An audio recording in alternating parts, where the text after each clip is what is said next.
গত বছরের জুনে ইরানের কয়েকটি পরমাণু কেন্দ্রে মিডনাইট হ্যামার নামে যৌথ অভিযান চালায় আমেরিকা ও ইসরায়েল। 12 দিনের ওই যুদ্ধে তেহরানের কয়েকটি পরমাণু কেন্দ্র সম্পূর্ণরূপে ধ্বংসের দাবি করেন প্রেসিডেন্ট ডোনাল্ড ট্রাম্প।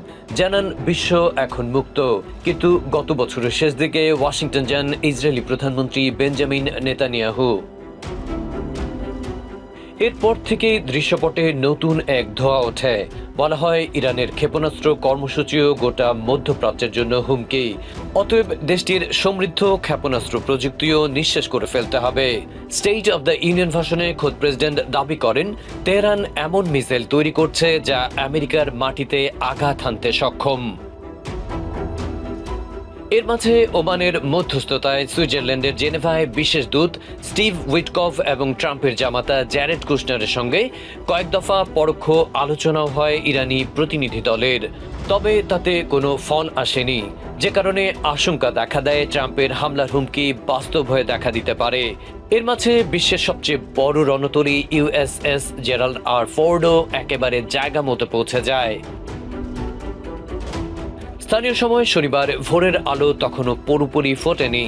ইরানের আকাশে হানা দেয় ইসরায়েল ও আমেরিকার এক ঝাঁক যুদ্ধ বিমান। চলতে থাকে নির্বিচারে বোমা হামলা। বাদ যায়নি স্কুল কিংবা বেসামরিক ভবনও। ঝরে যায় অর্ধ শতাধিক শিক্ষার্থীর প্রাণ। ইরানের পশ্চিমাঞ্চলের শতাধিক গুরুত্বপূর্ণ সামরিক স্থাপনায় হামলার দাবি করেছে আইডিএফ। ইসরায়েলের প্রধানমন্ত্রী বেঞ্জামিন নেতানিয়াহু এক ভিডিও বার্তায় তেহরানে ওয়াশিংটন তেল আভিবের একযোগে বিমান হামলার খবর দিয়েছেন।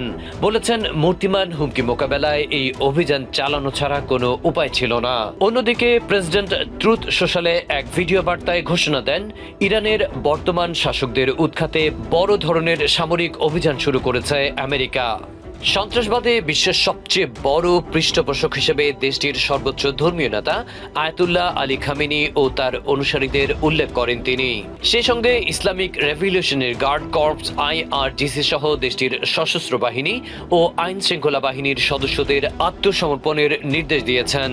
ট্রাম্প বলেছেন অস্ত্র সমর্পণ করলে তাদের ক্ষমা করে দেওয়া হবে, অন্যথায় নিশ্চিত মৃত্যুর মুখোমুখি হতে হবে। ইরানের জনগণের উদ্দেশ্যে প্রেসিডেন্ট বলেন তাদের মুক্তির স্বাদ ফিরিয়ে দিতেই এই অভিযান চালানো হচ্ছে।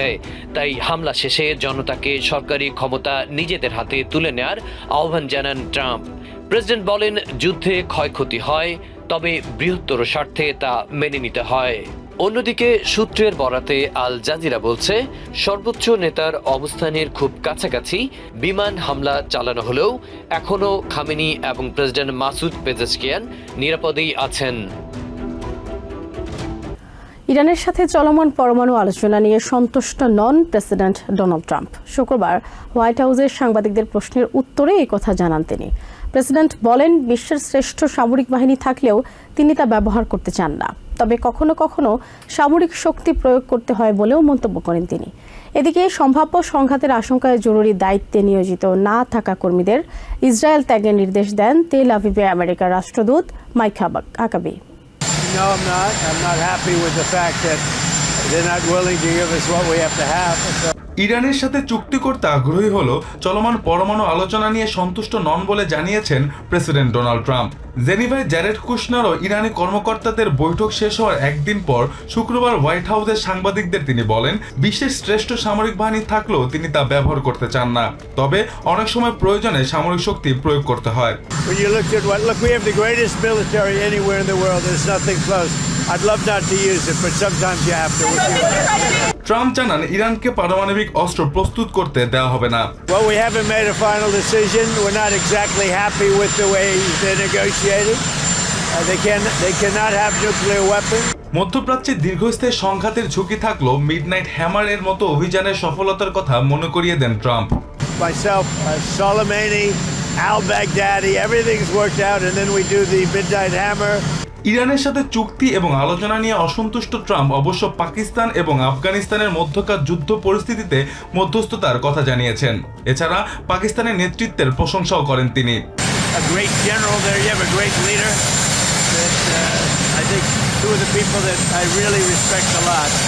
কিউবার অর্থনৈতিক সংকটের কথা উল্লেখ করে দেশটিকে নিয়ন্ত্রণে নেওয়ার ইঙ্গিত দেন ট্রাম্প। তিনি বলেন কিউবা আমেরিকার সাহায্য চায়।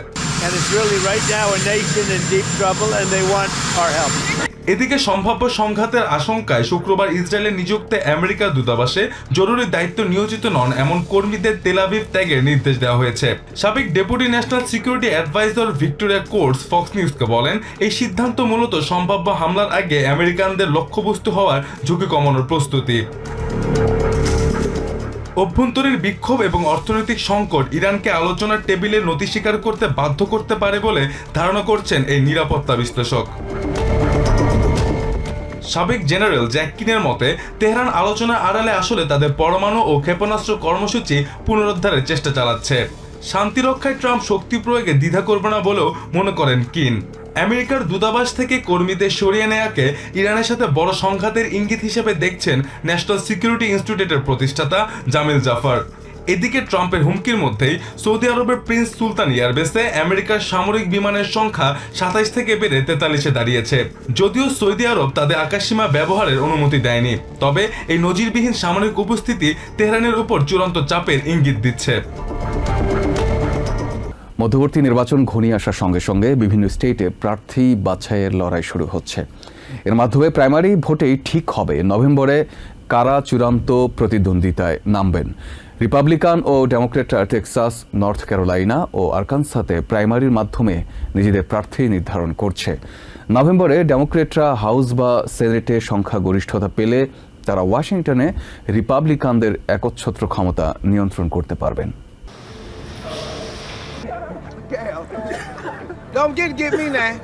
বিশ্লেষকরা বলছেন, প্রাইমারিতে সাধারণত ভোটার উপস্থিতি কম থাকে এবং অনেক আসনের ফল আগে অনুমেয় হয়। তবে এবছর আদর্শিকভাবে বেশি দৃঢ় সমর্থকদের প্রভাব বাড়তে পারে, যা বর্তমান পথধারীদের জন্য চ্যালেঞ্জ তৈরি করে আরও মেরুকৃত প্রার্থীদের এগিয়ে দিতে পারে। Starting in early March of 2026, each political party holds their own kind of what we call primary election.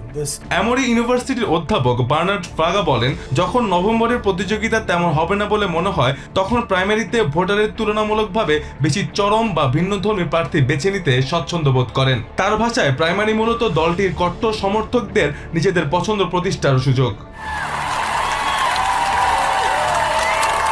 The North Carolina Academy of Family Physicians নভেম্বরে হাউসের সব 435টা আসন এবং সেনেটের 100টির মধ্যে 35টা আসনে ভোট হবে।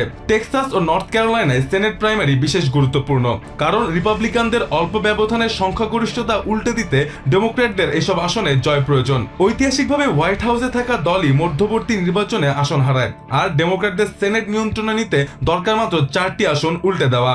This is a down payment, unfortunately, on what will be additional costs that Congress will have to vote on. Each state has a responsibility to do what they think is right, and their legislators have a responsibility to represent their constituents' views. টেক্সাসে Republican primary বেশ প্রতিদ্বন্দ্বিতাপূর্ণ। দীর্ঘদিনের senator জন কর্নিন জনমত জরিপে পিছিয়ে আছেন স্টেটের attorney general কেন প্যাক্সটনের কাছে, যিনি ট্রাম্প ঘনিষ্ঠ হিসাবে পরিচিত। প্যাক্সটনের অতীত বিতর্ক ও অভিযোগ নিয়ে ওয়াশিংটন ও টেক্সাস দুই জায়গাতেই উদ্বেগ আছে যে তিনি মনোনয়ন পেলে আসনটি ডেমোক্র্যাটদের জন্য প্রতিযোগিতামূলক হয়ে উঠতে পারে। Senator, we need leaders in this state who want to solve problems, not grandstand off of them. And I think that had their back when the government came after them. Democratic শিবিরের প্রতিদ্বন্দ্বিতা মূলত state আইন প্রণেতা James ট্যালোরিকো ও congressman jasmine ক্রকেটের মধ্যে।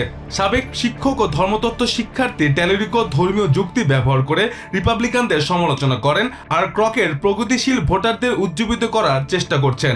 জরিপে ট্যালোরিকো এগিয়ে রয়েছেন এবং প্রচারে তিনি সাউন্ড ব্রাঞ্চের মতো অবহেলিত এলাকায় পানীয় জলের সংকট তুলে ধরছেন। তিনি বলেন, বিশ্বের সবচেয়ে ধনী দেশে মানুষ যদি পানি না পায় সেটি নৈতিক অপরাধ। Nominating an extremist in a place like Texas or North Carolina might mean that an election in Georgia is more competitive than it should be.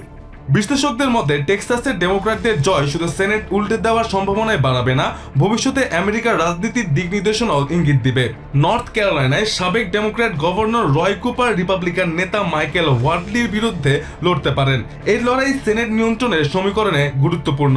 Candidates are effectively judged on one of two things: how strongly they support the president, সব primary লড়াইয়ের উপরই ট্রাম্পের প্রভাব স্পষ্ট। অধ্যাপক ফ্রাগার মতে দুই দলীয় প্রার্থীদের মূলত বিচার করা হচ্ছে তারা প্রেসিডেন্টকে কতটা জোরালোভাবে সমর্থন করছেন বা তারা নীতির বিরোধিতা করছেন তার ভিত্তিতে। Who you voting for? Easy decision. অর্থনীতি বিষয়ে ট্রাম্পের জনপ্রিয়তা কিছুটা কমে আসায় রিপাবলিকানদের জন্য এটি সতর্ক সংকেত হতে পারে। প্রাইমারিতে ট্রাম্প ঘনিষ্ঠ প্রার্থীরা কেমন ফল করেন সেটি নভেম্বরের নির্বাচনের সম্ভাব্য ফলের প্রাথমিক ইঙ্গিত হিসাবে দেখা হচ্ছে।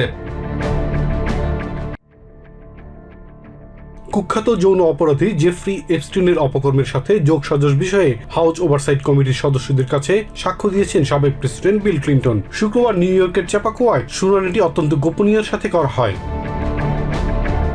শুনানির শুরুতে দেওয়া এক বিবৃতিতে বিল ক্লিন্টন স্পষ্ট জানিয়েছেন তিনি এপস্টিনের কোনো অনৈতিক কাজ দেখেননি এবং নিজে কোনো ভুল করেননি। তিনি দাবি করেছেন এই অপরাধমূলক কর্মকাণ্ড সম্পর্কে তিনি সম্পূর্ণ অজ্ঞাত ছিলেন। শুনানি শেষে হাউস ওভারসাইট কমিটির চেয়ার জেমস কোমার জানান শুনানিতে র্যাঙ্কিং মেম্বার রবার্ট গার্সিয়া ক্লিন্টনের কাছে জানতে চেয়েছিলেন প্রেসিডেন্ট ট্রাম্পকে কি এই কমিটির জিজ্ঞাসাবাদ করা উচিত কিনা। জবাবে হাউস ওভারসাইট কমিটির সিদ্ধান্ত বলেও জানান Clinton. To answer questions from this committee, and President Clinton said, "That's for you to decide."